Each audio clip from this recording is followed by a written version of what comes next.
Hello दोस्तों, कैसे हो? आपका स्वागत है त्रिपाण स्टडी सेंटर में। आज जो हम करने जा रहे हैं +2 एनआईएस बोर्ड का चैप्टर 32 विराटा की पद्मनी। ये बहुत ही इंपॉर्टेंट जो है उपन्यास है। इसका जो लेखक है, इसका जो उपन्यास रचयिता करता है वो है बुद्धा वन लाल वर्मा। इन्होंने बहुत ही सहजता के साथ इसकी रचना किया है और इसमें उन्होंने एक दागी कन्या कुमुद के जीवन पर आधारित, जिसको दुर्गा देवी का अवतार माना जाता है, उसके इर्द गिर्द पूरे कहानी को रखा है। उन्होंने बताना चाहा है कि किस प्रकार जो है दागी कन्या जो कि दुर्गा की अवतार मानी जाती है, किस परिस्थितियों के साथ गुजरती है और किस प्रकार जो है विराटा जो होती है बिल्कुल ही शमशान में कन्वर्ट हो जाता है और उसके पश्चात क्या होता है, ये सब जानने के लिए, समझने के लिए आपको जो है चैप्टर को और उपन्यास को समझना पड़ेगा। इसके लिए आपको मेरे साथ बना रहना पड़ेगा। लेकिन साथ में चैप्टर स्टार्ट करने से पहले एक बात जो मैं हमेशा कहता हूँ, जिसको आपको सोचना भी चाहिए, विचार भी करना चाहिए और अमल भी करना चाहिए, वो ये है कि जब भी वीडियो देखिए पूरा देखिए, क्योंकि अधूरा जानकारी सदैव खतरनाक होता है। साथ में एक इंपॉर्टेंट बात ये भी रहती है कि अगर आप पहली बार वीडियो देख रहे हो तो लाइक शेयर सब्सक्राइब जरूर कीजिए। देखिए दोस्तों, लाइक कीजिएगा तो इससे ये होता है कि बनाने वाले का जो मनोबल होता है वो बढ़ता है और आपके लिए अच्छा से अच्छा करने की सदैव कोशिश करता है। तो लाइक जरूर कीजिए और लाइक करके मुझे प्रोत्साहित कीजिए, जिससे मैं आपके लिए अच्छा से अच्छा और भी बेस्ट बना सकूं। और शेयर करना तो कहते हैं जग कल्याण के समान है। अगर आप दूसरे जरूरतमंद बच्चे हैं उनको अगर शेयर करते हैं और उन तक ये वीडियो पहुंचाते हो, तो इससे ये होता है कि अगर उनकी आवश्यकता थी और वो उसी वीडियो की प्रतीक्षा में थे और आपके थ्रू वो मिल गया है, तो वो आपकी शुक्रिया अदा करेंगे और आपको धन्यवाद देंगे और आपको जो है अच्छा भी कहेंगे। ठीक है, और सब्सक्राइब करना इसलिए इंपॉर्टेंट है कि आप वीडियो तब भेजोगे ना अपने दोस्तों के पास जब आपके पास ही पता लगेगा कि वीडियो उनके लिए है। तो सब्सक्राइब करोगे तभी आप तक इसका नोटिफिकेशन जो है मिलेगा और सही समय पर जो है दूसरे बच्चों को भी हेल्प कर पाओगे। दोस्तों, आप सोचते होंगे कि त्रिपाण स्टडी सेंटर जो है सिर्फ वो जो है एनआईएस बोर्ड के लिए ही वीडियो बनाता है या सिर्फ एक ही क्लास के लिए वीडियो बनाता है। ऐसा नहीं है दोस्तों, ये जो है कई मामलों में हर जगह जो है हेल्पफुल है, क्योंकि ये जो है 8th class 9th 10th 11th 12th CBSE के सभी चैप्टरों को जो है कवर करता है। प्लस जो है एनआईएस बोर्ड 10th हो या +2 हो सभी सब्जेक्टों को कवर करता है। प्लस जो है ये पंजाब यूनिवर्सिटी के फर्स्ट सेमेस्टर से लेके 6th सेमेस्टर तक 8 सब्जेक्टों को जो है कवर करता है। और जो है बीए के बाद जो है एमए है। एमए में जिन बच्चों की जो प्रॉब्लम होती है उनको भी सोल्यूशन करने के लिए त्रिपाण स्टडी सेंटर सदैव अग्रसर है। तो कहते हैं इतना हेल्पफुल हो जाने के बाद भी अगर त्रिपाण स्टडी सेंटर को सब्सक्राइब नहीं करते हो तो आप दूसरे बच्चों को भी हेल्प नहीं कर पाओगे। तो सोचिए मत, विचार मत कीजिए, अभी त्रिपाण स्टडी सेंटर को सब्सक्राइब कीजिए, लाइक कीजिए, शेयर कीजिए और दोस्तों के साथ इसको व्हाट्सएप स्टेटस पे लगाइए। ठीक है दोस्तों, ये तो था आपके लिए। अब देखते हैं हमारे आज सिलेबस में क्या है। खंड 42। कुज्जर सिंह को दलीप नगर का मुकुट प्राप्त करने की पूरी आशा थी। देव सिंह बिना अधिकार को सत्ता धारण किए हुए है, इसलिए जी में कड़ी ठोस भी लगी रहती थी। इसके सिवा देव सिंह से पराजय का जब वह कारण ढूंढता था तब उसका मन यही उत्तर देता था कि यदि रानी ने गड़बड़ न की होती तो पराजय न होती। कुज्जर सिंह के पास न सेना थी, न सरदार थे और न था उसके पास धन, परंतु उसके पास निराशाओं की आशा थी। देव सिंह और जनार्दन के प्रति हृदय में भी क्रोध और रक्त में सुरता और जो असंभव की प्राप्ति के लिए भी उद्योग करने कभी कभी प्रेरणा देती थी। उसने विराटा का पड़ोस स्वयं गणपतियों को एकत्र करने के लिए ढूंढा था, परंतु विराटा में आने पर उसने अपने मन को टटोला तो देखा कि वहाँ अब अपने प्रयोजन पर आरूढ़ करने वाली वो लगन नहीं है जो पहले कभी थी। रामदयाल के चले जाने पर उसे कुमुद से फिर एक बार बातचीत करने की अभिलाषा हुई। कोई विशेष विषय न था, कोई अर्थमूलक प्रश्न भी न था, परंतु बातचीत करने की लालसा प्रबल थी। कुमुद नहीं मिली, प्रयत्न करने पर भी वह उसे न मिल पाया। जब कुज्जर अपने दूसरे क्षय की प्राप्ति या खोज में विराटा से निकल पड़ा, मुसलावाली से अपना घोड़ा लेकर और शीघ्र लौटने का वचन देकर वह अपने मित्र की होठ में चल दिया। उधर रामदयाल अनमर्दाना और काले कां को छमे वेश में बिडाट लियावा आया, पर वहाँ से अनमर्दाना को शीघ्र जाना पड़ा। जीवन में पहले कभी उसने हिंदुओं के रीति रिवाज का अभ्यास न किया था, इसलिए बदली हुई वेशभूषा का निर्वाह करना उसे लगभग असंभव प्रतीत हुआ। अलमर्दाना इसलिए इच्छा न होते भी शीघ्र लौटा और रामदयाल के साथ रामनगर चला गया। राह पतरा खान ने गाड़ी में प्रवेश के पश्चात उन दोनों के विषय में रामदयाल ने पूछा। उसने उत्तर दिया, महारानी के सरदार हैं, वेश बदले हुए हैं, कुछ सलाह करके अभी मंडोर की ओर कालपी के नवाब से बात करने के लिए लौट जाएंगे। मैं नवाब साहब के पास हो आया हूँ, सहायता का वचन पक्का हो गया है। रामदयाल रानी के पास चला गया। वह अमरदाना और काले खां को पहले ही एक और बिठा आया था। छोटी रानी ने से बोला, नवाब साहब आए हैं। छोटी रानी ने पूछा, सेना लेकर या अकेले ही? रामदयाल ने जवाब दिया, अपने सेनापति के साथ अकेले आए हैं, आपका आशीर्वाद लेकर इसी समय मंडोर चले जाएंगे। छोटी रानी ने कहा, विराटा के राजा से बातचीत हुई या नहीं? अवसर नहीं मिला महाराज। रामदयाल ने उत्तर दिया, नवाब साहब को भंडोर लौटने की जल्दी पड़ रही है। यदि विराटा का राजा हमारा साथ देने से नाही भी करेगा तो इससे हमारी कुछ हानि नहीं हो सकती। अपना बल बहुत अधिक है। नवाब की पूरी सेना देखकर चकित हो गया हूँ। छोटी रानी ने कहा, नवाब को बुला ला, जल्दी बातचीत करके लौट जाएं और तुरंत कार्यक्रम का निर्णय करने दिलीप नगर से उसे डाकू को भगा दे। रामदयाल पर्दे का प्रबंधन करके अलीमर्दाना और काले खां को लिया आया। दोनों रानियों से ओट में उन दोनों को देखा। रामदयाल के मार्फत बातचीत होने लगी। छोटी रानी, अब क्या किए जाए? आप ही के भरोसे इतनी हिम्मत करके और कष्ट उठाकर दिलीप नगर छोड़ा। अलीमर्दाना, मैं तुरंत हमला करने के लिए तैयार हूँ। दिल्ली से एक संदेश आने वाला है, उसी की बाट देख रहा हूँ। केवल 8-10 दिन का विलंब है, तब तक आप अपने सरदार भी इकट्ठे कर लें। यह हो रहा है, विराटा का राजा किस ओर रहेगा? वह यदि आपके पक्ष में न होगा तो मैंने उसे चकनाचूर करने की ठान ली है। आप पहले दिलीप नगर या सीगढ़ पर आक्रमण करेंगे। दोनों ठिकानों पर एक साथ धावा बोला जाएगा। आप क्या पसंद करती हैं? मैं स्वयं दिलीप नगर पर चढ़ाई करूंगी। आप हमारी सेना के साथ रहें, अपने सेनापति को सीगढ़ की ओर भेजें। यह मैंने सोचा है, यदि कार्यविधि में कोई तब्दीली हुई तो आपको मालूम हो जाएगा। अब की बार तोपों की संख्या बढ़ा दी जाए या नहीं, पहले से कहीं अधिक, कई गुनी, और सैनिक भी बढ़ा दिए गए हैं। बड़ी रानी ने धीरे से छोटी रानी के कान में कहा, बदले में नवाब क्या लेंगे? कुछ नहीं, छोटी रानी ने कान ही में उत्तर दिया, वो मेरे राखी बंद भाई हैं। बड़ी रानी ने कहा, पहले तय कर लेना चाहिए, पीछे पैर फैलवाओगे तो बहुत गड़बड़ होगी। क्या गड़बड़ होगी? छोटी रानी ने पूछा। बड़ी रानी ने उत्तर दिया, दिलीप नगर को अपने अधिकार में कर लेंगे। कर लें? छोटी रानी ने तीव्रता के साथ परंतु बहुत धीरे से कहा, देवी सिंह डाकुओं से तो दिलीप नगर का टुकड़ा हो जाएगा, चाहे प्रलय हो जाए, परंतु देव सिंह को दिलीप नगर से निकालना और जनार्दन को प्राण दंड देना ही मेरा कर्तव्य है। खंड 43। रामनगर से लौटकर एक दिन काले खां बिराठा में सफदर सिंह के पास आया। राजा ने उसका आगा स्वागत किया।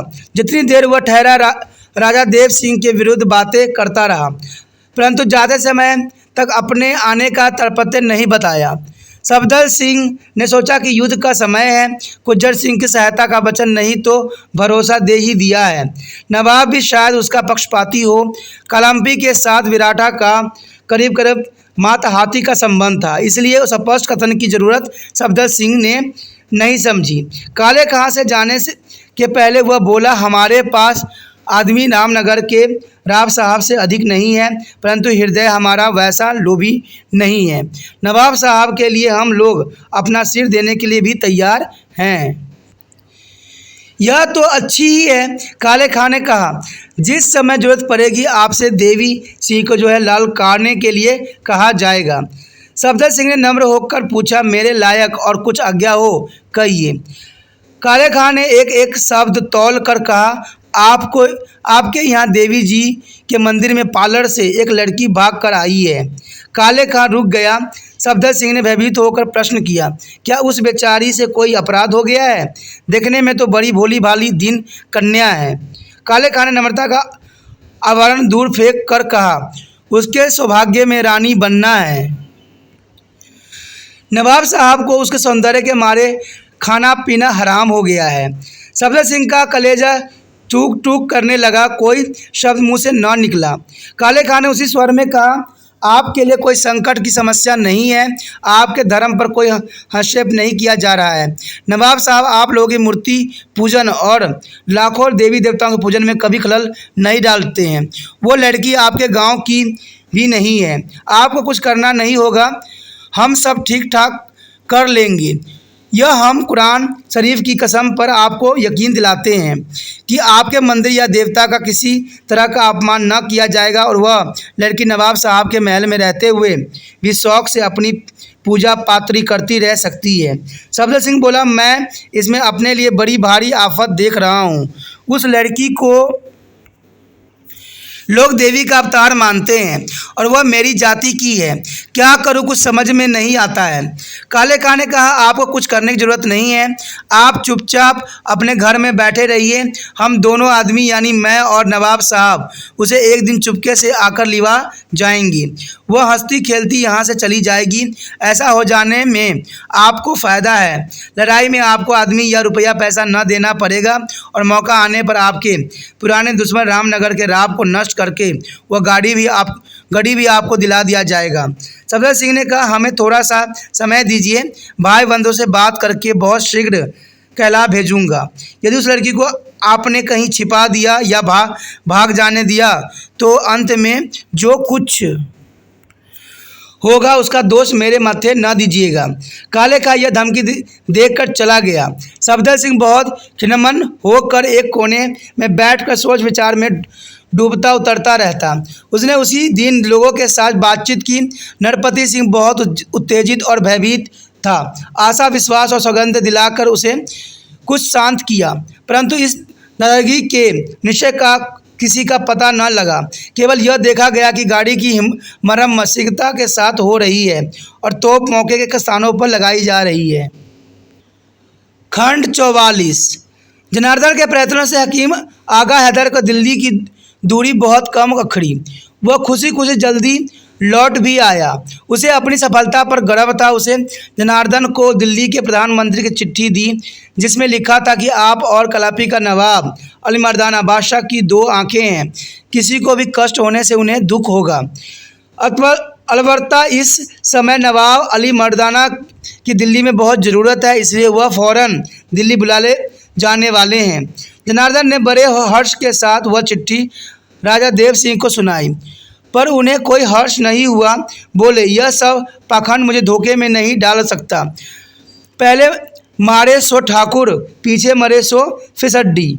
मैं तो यह जानता हूँ बहुत होगा तो दिल्ली वाले अपने नवाब की मदद कर देंगे बस, परंतु मैं बुंदेलखंड में वह आग सुलगाऊंगा जो चंपत महाराज ने भी न सुलगाई होगी, और फिर बहुत गिरती हालत में मराठों को तो बुलाया ही जा सकता है।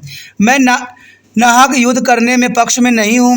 जनार्दन बोला, मराठे सेते मेते सहायता किसी की सहायता करते हैं, उन्हें बुलाइएगा तो वह यहाँ से कुछ न कुछ लेकर ही जाएंगे। पंडित जी, देव सिंह ने उत्तेजित होकर कहा, मराठे अगर कुछ लेंगे तो मैं उन्हें दे दूंगा, परंतु जीते जी नवाबों और सूबेदारों के सिर नहीं झुकाऊंगा। क्या भूल गए कि मर्दाना विराट के मंदिर को नष्ट करने वाला है? नहीं महाराज, मैं नहीं भूला हूँ। जनार्दन बोला, परंतु मेरा एक निवेदन है। कहिए, राजा ने कहा। जनार्दन बोला, थोड़ी दिन युद्ध स्थगित रखिए। यदि नवाब दिल्ली चला गया तो ठीक है, और यदि न गया तो रणभोरी बजाव दीजिए।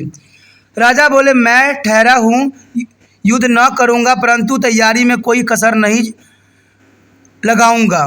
मेरी इच्छा है कि वैरों की घर घावा करूं, उसे यहाँ आने देना और पीछे संभल करना बुरी नीति होगी। मैं लोचन सिंह दाऊजी को सिंहगढ़ को बुलाकर ऐसे स्थान पर भेजना चाहता हूँ जहाँ वो बैरी के घर में घुसकर छापा डाल सकें। जनार्दन ने प्रतिवाद नहीं किया, केवल यह कहा, सिंहगढ़ बहुत महत्वपूर्ण स्थान है, वहाँ किससे भेजिएगा? और सरदार हैं जो अपना जौहर दिखलाने की आकांक्षा रखते हैं। राजा बोला, अब की बार आपकी रण कुशलता की परीक्षा ली जाएगी। जनार्दन ने सच्चे हर्ष के साथ कहा, मैं लड़ना तो नहीं जानता परंतु लड़ाई से भागना भी नहीं जानता। राजा बोला, आप दलीप नगर को अपने किसी विश्वसनीय सेवक या मित्र की निगरानी में छोड़ देना। अब की बार हम लोग अपने समग्र बल से इस धर्मद्रोही को ठीक कर दें।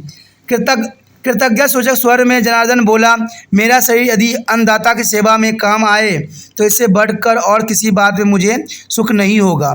यदि आज्ञा हो तो मैं स्वयं विराटा की वास्तविक स्थिति की ओर खोज कर आऊं। जासूस लोग बात का बिल्कुल ठीक ठाक पता नहीं लगा पा रहे हैं। खंड 45। जिस दिन से काले का विराट से गया वहाँ के वातावरण में सन्नाटा सा छा गया। एक भ्रांति सी फैली हुई थी जिसके विषय में खुलकर चर्चा करने में भी लोगों का मन नहीं जमता था। आने वाले संकट का साफ रूप बहुत कम लोगों की समझ में आ रहा था, परंतु यह स्पष्ट था कि विराटा निरापद स्थान नहीं है। खतरे के समय विराटा निवासियों के ग्राम त्याग कर उस पार जंगल और भड़कों में महीनों छिपे रहना कोई असाधारण स्थिति न थी, परंतु इस समय का विषय विपत्ति के ठीक रूप को कल्पना का आभास न मिला था, इसलिए घबराहट चारों तरफ हो रही थी। नरपति को उसका यथासंभव यथावत रूप बतलाया गया था। उसे देवी का भरोसा था, परंतु वह बाहर के किसी भी आश्रय के लिए उद्योग करने की जी में ठान चुका था। कुमुद ने उसने कहा, दुर्गा ने ही पालर की रक्षा की थी, यहाँ पर भी वह रक्षा करेगी। मैं एक दिन के लिए दिलीप नगर जाऊंगी। कुमुद से और कुछ न कह कर वह मूर्ति के सामने प्रार्थना करने लगी। स्पष्ट तौर पर बताया बिना भी कुमुद ने बात समझ ली। गोमती ने मंदिर के अन्य आने जाने वाले से जो विराट में रहते थे पूछा। एक बोला, राजा देव सिंह यहाँ आकर युद्ध करने वाले हैं। उधर मर्दाना की तोपें हमारे गढ़ी पर गोले बरसाएगी। सफदर सिंह ने अपने चुने हुए भाई बंधु को छोड़कर ठीक बात किसी को नहीं बताई थी, इस कारण गोलमाल फैला हुआ था। इस विषय को लेकर गोमती और कुमुद में बातचीत होने लगी। कुमुद ने कहा, विपत्ति की दृढ़ता रखना चाहिए। दुर्गा जी का भरोसा सबसे बड़ा बल है, दूसरे आश्रय छूछे हैं। गोमती ने पूछा, अलमर्दाना यहीं से क्या युद्ध करेगा? उसकी मति फिर गई है क्या? वह बवाल है, वह मंदिर के ऊपर उत्पात करना चाहता है। तभी दिलीप नगर के महाराजा यहीं आकर युद्ध करना चाहते हैं। तुम्हें कैसे मालूम? मैंने एक गांव वाले से सुना है। यह गलत है।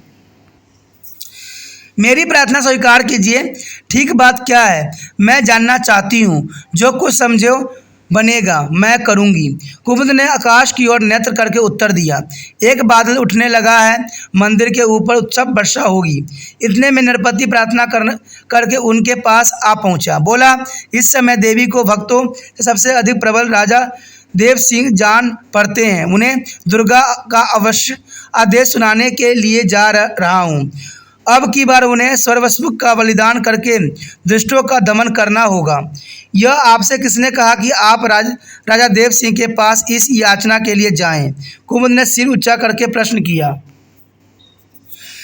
नरपत सिंह ने उत्तर देने से पूर्व ही गोमती बोली, न तो इसमें किसी के कहने सुनने की कोई बात है और न याचना है। यह दुर्गा की आज्ञा है। नहीं है। कुमुद ने गंभीर होकर कहा, देवी की यह आज्ञा नहीं है। देवी सिंह इसके अधिकारी नहीं है। वह यदि रक्षा करने आएगा तो निश्चय जान हानि होगी, लाभ न होगा। गोमती दृढ़ता के साथ बोली, इसमें देवी का अनिष्ट नहीं हो सकता। राजा का अमंगल हो तो हो, परंतु क्षत्रिय को अपने कर्तव्य पालन में मंगल अमंगल का विचार नहीं करना चाहिए।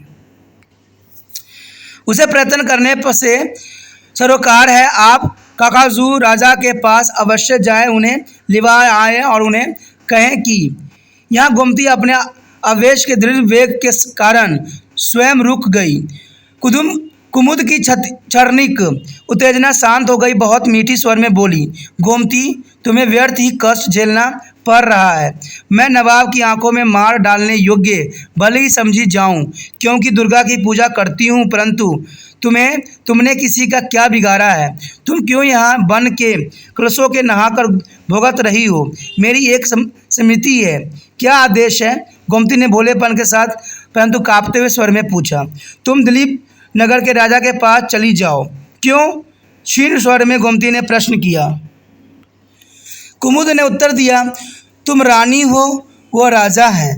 तुम्हारे हाथ में उस रात का कंकन अब भी बंधा है। भावर पड़ना भर रह गया था, वह दिलीप नगर में हो जाएगा। मुझे ऐसा जान पड़ता है कि आगामी युद्ध जो राजा और नवाब के बीच यहाँ होने वाली है, कुशलतापूर्वक समाप्त होगा। इसलिए मैं चाहती हूँ कि गोमती तुम दिलीप नगर चली जाओ। देवी सर्वव्यापिनी है। हम लोग किसी जंगल में भजन करेंगे। खंड 46। कुमुद की इच्छा न थी कि नरपति दिलीप नगर के राजा को आमंत्रित करने जाएं, परंतु वह उसे दृढ़ता और स्पष्टता के साथ न रोक सकी। भीतरी इच्छा के इस तरह जो अवरुद्ध रह जाने के कारण उसका मन चंचल हो उठा। किसी से बातचीत करने से इच्छा न हुई। मन में आया कि इस स्थान को छोड़कर कहीं दूर चली जाए। यह असंभव था। वह उस स्थान को छोड़कर अपनी कोठरी में चली गई और भीतर से किवाड़ बंद कर लिए। गोमती ने समझ लिया कि उसके लिए भीतर जाने के विषय में निमंत्रण नहीं है। गोमती अकेली मंदिर की ड्योढ़ी में बैठ गई। दिलीप नगर और उसके राजा के घनिष्ठ संबंध रखने वाली घटनाओं की कल्पनाएं मन में उठने लगी। उन सब कल्पनाओं के ऊपर रह कर उठने वाली अभिलाषा यह थी कि नरपति राजा से यह न कहे कि गोमती विराट के विहर में अकेली पड़ी है, उसे लिवा लाओ। इसी समय रामदयाल मंदिर में आया। उसे देखकर गोमती को हर्ष हुआ। बोली, नरपति काका, महाराजा के पास दिलीप नगर अभी अभी गए हैं। कालापी का नवाब इस नगर और मंदिर को ध्वंस करना चाहता है। उसके दमन के लिए रण नियंत्रण देने के लिए वह गए हैं। तुम्हें महाराज कब से नहीं मिले? मुझे तो हाल ही में दर्शन हुए थे। कुछ कहते थे, बहुत कुछ। यहाँ कोई पास में नहीं है? कुछ कहते थे, बहुत कुछ। यहाँ कोई पास में नहीं है? बाहर चट्टान पर चलो, वहाँ बिल्कुल एकांत है। दोनों मंदिर के बाहर एक चट्टान पर चले गए। एक बड़े टोके पर गोमती बैठ गई। पेड़ की छांव थी। वहाँ रामदयाल खड़े खड़े बातचीत करने लगा। बोला, रण की बड़ी भयंकर तैयारी हो रही है। नवाब और उसके मंत्री से वह लोहा बजेगा जैसा बहुत दिनों से न बजा होगा। विराट बहुत शीघ्र बड़ी प्रचंड आंधी में पड़ने वाली है और कारण बड़ा साधारण सा है। साधारण सा? गोमती ने आश्चर्य प्रकट किया। तुम्हारा क्या अभिप्राय है? रामदयाल आवाज़ की धीमा करके बोला, अलमर्दाना मंदिर ध्वंस नहीं करना चाहता है, कुज्जर सिंह की सहायता करना चाहता है और महाराजा यही आकर कुज्जर सिंह के धर दबाना चाहते हैं। कुज्जर सिंह की सहायता? यदि ऐसा है तो मंदिर को अपवित्र करने का संकल्प उसने क्यों किया है? मैंने दिलीप नगर में बड़े ही विश्वस्त सूत्र से सुना है कि वह कुमुद के विषय में कुछ विशेष दुष्प्रवृत्ति रखता है और उसे कुछ प्रयोजन नहीं है। यदि वह मंदिर भजक होता तो पालड़ का मंदिर कदाचित न छोड़ता। यह काम कम निंदनीय है। मैं तो कुमुद की रक्षा के लिए तलवार हाथ में लेस कर अलमर्दाना से लड़ सकती हूँ। क्या महाराजा इसे छोटा सा कारण समझते हैं? क्या वह इन्हीं जानते कि कुमुद जो है लोक पूज्य है और देवी का अवतार है? रामदयाल ने आदर्श दृढ़ता के साथ कहा, लोक पूज्य तो वह जान पड़ती है। मैंने भी अपने स्वामी की हित कामना से उस दिन श्रद्धांजलि चढ़ा दी थी, परंतु उसमें कोई संदेह नहीं है कि महाराज उसे देवी का अवतार नहीं मानते। वह उसकी रक्षा एक हिंदू स्त्री के नाते करना चाहते हैं और उनका अभिप्राय कुज्जर सिंह को सदा के लिए ठीक कर देना है। वह यहाँ आया करते हैं, ठहरते हैं, आश्रय पाते हैं और न जाने क्या क्या नहीं होता है, परंतु आपको सब हाल मालूम नहीं है। गोमती उत्तर न देते हुए बोली, आज सब नरपति काकू जी से महाराज को यहाँ बुलाने की बात कही तो उन्होंने विरोध किया। कम से कम वह यह नहीं चाहती थी कि महाराज यहाँ आवे। मेरा एक प्रार्थना है। रामदयाल ने हाथ जोड़कर बहुत अनुनय के साथ कहा। गोमती बोली, क्या है? रामदयाल, तुम इतने विलम्ब क्यों हो रहे हो?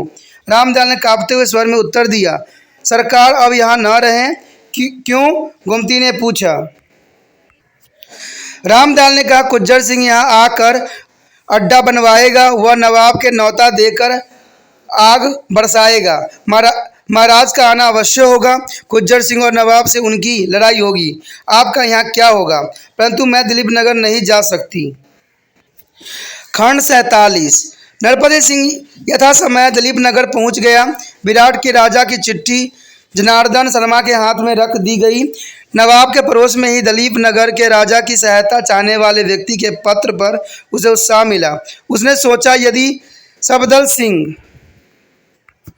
साधारण सा ही सरदार है तो भी अपना कुछ नहीं बिगाड़ता, लाभ है। नरपत सिंह ने उसने पूछा, आपकी बेटी आनंद पूर्वक है? उत्तर मिला, दुर्गा से अब आनंद ही आनंद है। यह जो विद्वान का बदला उठ रहा है उसे टाल कर आप विराट के बिल्कुल निरापद कर दे। जनार्दन ने कहा, सो तो होगा ही, परंतु मैं कहता हूँ कि आप लोग पालर ही में क्यों नहीं आ जाते?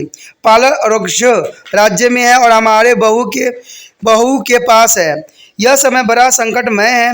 नरपति बोला, केवल विहार स्थान कुछ सुरक्षित समझा जा सकता है।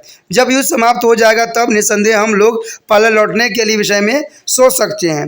जनार्दन ने पूछा, कुज्जर सिंह विराट कब से नहीं आए? जनार्दन ने पूछा, कुज्जर सिंह विराट कब से नहीं आए हैं? कुंजर सिंह? नरपति ने आश्चर्य प्रकट किया। कुज्जर सिंह यहाँ आकर क्या करेगा? अन्य लोग आ गए हैं। कुज्जर सिंह को मैंने वहीं कभी नहीं देखा। और कौन लोग आ गए हैं? जनार्दन ने प्रश्न किया। उसने उत्तर दिया, बहुत लोग आ गए हैं। किस किस का नाम गिनाऊं? जनार्दन ने कहा, उदाहरण के लिए कुज्जर सिंह का सेनापति था, रामदयाल इत्यादि। नरपति चौंका, बोला, आपको कैसे मालूम? जनार्दन ने अभिमान के साथ कहा, यह मत पूछो। महाराज देवी सिंह आंखें बूंद कर राज्य नहीं करते।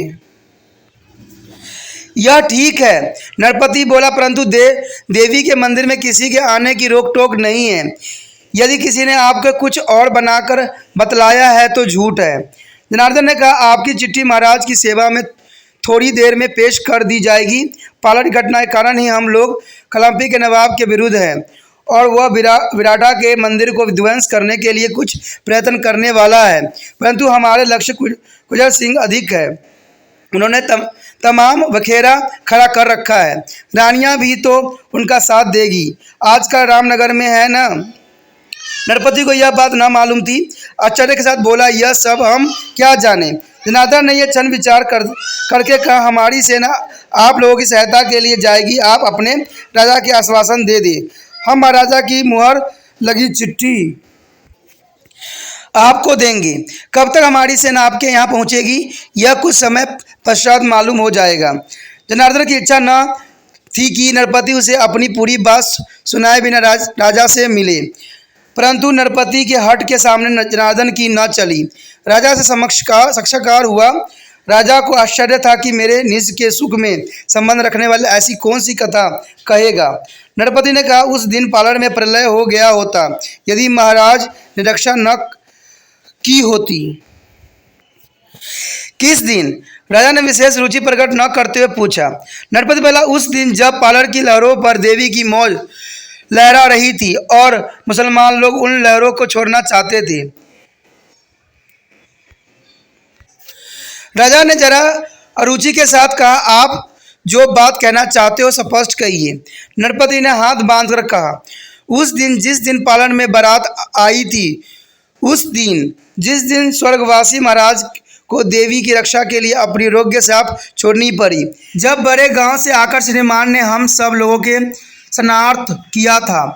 राजा मुस्कुरा बोले, मुझे याद है वह दिन। मैं आपकी बस्ती में घायल होकर मार्ग में अचेत गिर पड़ा था। बहुत समय पश्चात होश आया था।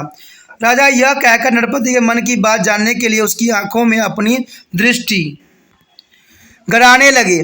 नरपति उत्साहित होकर बोला, यदि महाराज उस दिन घायल न हुए होते तो उसी दिन एक क्षत्रिय के द्वार के बंदरवारों पर केसर छिटक गई होती और वह क्षत्रिय कन्या आज दिलीप नगर की महारानी हुई होती। राजा को याद आ गई, परंतु आश्चर्य प्रकट करके बोले, वह तो एक छोटी सी घटना थी, कुछ ऐसी साधारण सी रही होगी कि अच्छी तरह याद नहीं आती। बहुत दिन हो गए, तुम्हारा प्रयोजन इन सब बातों को कहने का क्या है? वो सफल प्रकार से कह क्यों नहीं डालते? नरपति ने गोमती के पिता का नाम लेते हुए कहा। उनके घर महाराज की बारात आई थी। उस कन्या के हाथ पीले होने में कोई विलम्ब नहीं दिखलाई पड़ता था। ठीक उस घर के सामने महाराज अचेत हो गए थे। हम लोग जो औषधि उपचार की चिंता में थे और चाहते थे कि स्वस्थ हो जाने पर पानी ग्रहण हो जाए, परंतु सवारी स्वर्गवासी महाराज के साथ दलीप नगर चली गई। उसके उपरांत घटनाओं के संयोग से फिर इस चर्चा का समय ही न आया। वह क्षत्रिय कन्या इस समय विराट के दुर्गा के मंदिर में हम लोगों के साथ है। महाराज शीघ्र चलकर उसे महलों में लिवा लाएं और विवाह की रीति भी पूरी कर लें। राजा ने धीमे स्वर में कहा, आपको किसने भेजा है? विराट के राजा ने। नरपति ने सब निर्भरता से भीतर छिपे हुए अभिमान के साथ कहा। वरदान किसने किया था? राजा ने पूछा। नरपति बिना संकोच से बोला, यह तो महाराज जाने, परंतु इतना मैं जानता हूँ कि वह महाराजा की रानी है। केवल भावर की कसर है। यदि उस दिन युद्ध न हुआ होता तो विवाह को कोई रोक नहीं सकता था और आज वह महलों में होती। राजा ने कहा, मुझे याद पड़ता है कि एक ठाकुर उस नाम के पालन में रहते थे। उनकी कन्या का संबंध मेरे साथ स्थिर हुआ था, परंतु इसका क्या प्रमाण है कि यह वही कन्या है? नरपति के सिर से एक बोझ सा हट गया। प्रमाण प्रस्तुत करने को उत्साह और आग्रह से बोला, मैं सौगंध के साथ कह सकता हूँ, मेरे सामने वह उत्पन्न हुई थी। 18 वर्ष से उसे खाते खेलते देखा है। ऐसी रूपमती कन्या बहुत कम देखी सुनी गई है। महाराज ने भी तो विवाह संबंध कुछ देख कर ही किया होगा। राजा मानो लाज में डूब गया, परंतु एक क्षण में संभल कर दृढ़ता के साथ बोला, मैं भोग विलास के पक्ष में नहीं हूँ। यह समय दलीप नगर के लिए बड़ा कठिन जान पड़ता है। इस समय निरंतर युद्ध करने की इच्छा मन में है, उसी में हम सबका तरण है। जब अवकाश का समय आवेगा तब इन बातों की ओर ध्यान दूंगा। राजा ने अंत में नवाब के खिलाफ विराटा को सहायता देने और सेना लेकर आने की वचन देकर नरपति को विदा किया। खंड 48। नरपति दीपनगर से लौट आया। विराटा के राजा को उसने यह संतोषजनक समाचार सुनाया कि वह शीघ्र राजा देव सिंह की सेना सहायता के लिए आएगी, परंतु जिस समय नरपति अपने घर विराटा के दीप वाले मंदिर में आया, चेहरे पर उदासी थी। रामदयाल उस समय वहाँ न था। कुमुद और गोमती थी। मंदिर के दलान में बैठकर नरपति ने कुमुद से कहा, मंदिर की रक्षा तो हो जाएगी। कुमुद ने लापरवाही के साथ कहा, इसमें मुझे कभी संदेह नहीं रहा है, दुर्गा रक्षा करेगी। राजा देव सिंह ने भी वचन दिया है। प्रतिवाद न करते हुए नरपति बोला। गोमती आंख के एक कोने से देखने लगी। कुमुद ने कहा, राजा ने गोमती के विषय में कुछ पूछा था? या राजा होते ही वह भूल गए कि उस दिन पार्लर में उनकी बारात हुई थी। बदनवार सजाए गए थे, स्त्रियों में कलश रखे थे, मंडप बनाया गया था और गोमती के शरीर पर तेल चढ़ाया गया था। आपने क्या उन्हें स्मरण दिलाया? मैंने इन सब बातों को याद दिलाई थी, नरपति के जवाब दिया, परंतु उन्होंने कोई ऐसी बात नहीं की जिसे मन में उमंग उत्पन्न होती। वह तो सब कुछ भूल से गए हैं। गोमती पसीने में तर हो गई, सिर में चक्कर सा आने लगा। उन्होंने क्या कहा था? कुमुद से पूछा।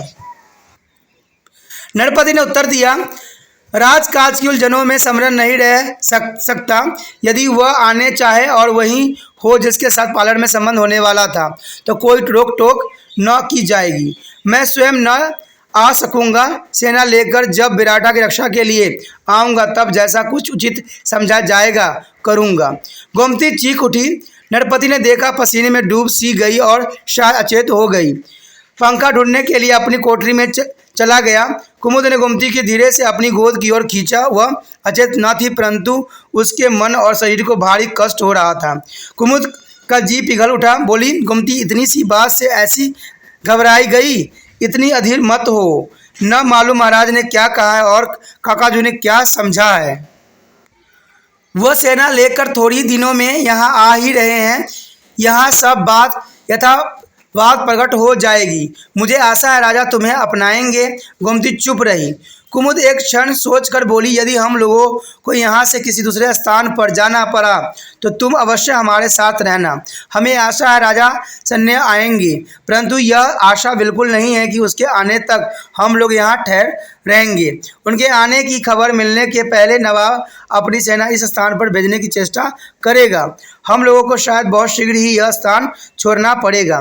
गोमती ने साथ ही रहने का दृढ़ निश्चय प्रकट किया। विराट की पद्मिनी में आगे क्या हुआ, अगला खंड जो है हम आगे पाठ में करेंगे। तो आप बने रहिए तिरपान स्टडी सेंटर के साथ और समझते रहिए विराट की पद्मिनी। इसी के साथ जो है दोस्तों हमारा टॉपिक आज खत्म हो रहा है। ठीक है, अगर आपको अच्छा लगा तो लाइक शेयर सब्सक्राइब जरूर कीजिए। अगर पहली बार अगर आप मुझे देख रहे हो, पहली बार मेरे चैनल पे आए हो तो सब्सक्राइब करना आपका फर्ज बन जाता है। सब्सक्राइब करने से ये होगा कि जो भी मैं आप क्लास के रिगार्डिंग कोई भी वीडियो डालूंगा उसका नोटिफिकेशन जो है समय समय पर आपको प्राप्त होता रहेगा। अगर सब्सक्राइब नहीं कीजिएगा, अगर आप दोबारा से तिरपान सेंटर पर आने की कोशिश कीजिएगा तो वहां पर आप तिरपान लिखिएगा तो जो है वो तिरपस कर देगा। ठीक है, जो आप गूगल पर सर्च करोगे तिरपस कर देगा, जिससे वजह से आप जो है मेरी वीडियो का जो है फायदा नहीं उठा पाओगे। तो सोचिए मत, विचार मत कीजिए, सब्सक्राइब कीजिए। आप सोचते होइएगा कि मेरे जो एग्जाम खत्म हो जाने के मेरा क्या जरूरत है तिरपान स्टडी सेंटर से। ठीक है, तो इसलिए सब्सक्राइब नहीं करने का सोचिएगा। लेकिन दोस्तों ऐसा नहीं है, तिरपान स्टडी सेंटर जो है बहुत हेल्पफुल है। क्योंकि ये जो है आपके 8th class 9th 10th 11th 12th जो आर्ट्स के सब्जेक्ट को कवर करता ही है, प्लस जो है ये NIC बोर्ड के जो है 10th +2 को भी कवर करता है। साथ में BA जो है फर्स्ट ईयर से लेकर 6 सेमेस्टर तक बच्चों के लिए ये अग्रसर रहेगा 8 सब्जेक्ट में। तो सोचिए नहीं, विचार नहीं कीजिए, काफी जो है तिरपान स्टडी सेंटर का फायदा ही फायदा है। ठीक है, अगर आप मुझे प्रोत्साहित करोगे तो आपके लिए मैं तरह तरह के वीडियो बनाऊंगा जो आपको फायदा पहुंचाएगा। एग्जाम के तौर पे मैं आपको जो है पेपर भी आपको सोल्यूशन करके दिखाऊंगा जो आपके लिए फायदेमंद रहेगा। अगर नहीं सब्सक्राइब कीजिएगा, मेरा मनोबल घटेगा, तो हो सकता है कि आपको फिर दोबारा मैं नया वीडियो बनाऊं और आपको फायदा ना पहुंचाऊं। तो अभी भी नहीं सोचिए, मेरा जितना आप फैलाइएगा, जितने दूसरे बच्चों के साथ शेयर कीजिएगा, उतना जो है मैं आपके लिए कार्य करने में अग्रसर रहूंगा। ठीक है दोस्तों, इसे सोचिए मत, विचार मत कीजिए, अभी सब्सक्राइब कीजिए और अपनी व्हाट्सएप स्टेटस पे लगाइए और दूसरे बच्चों के साथ भी शेयर कीजिए। ठीक है दोस्तों, अपना ध्यान रखना। बाय।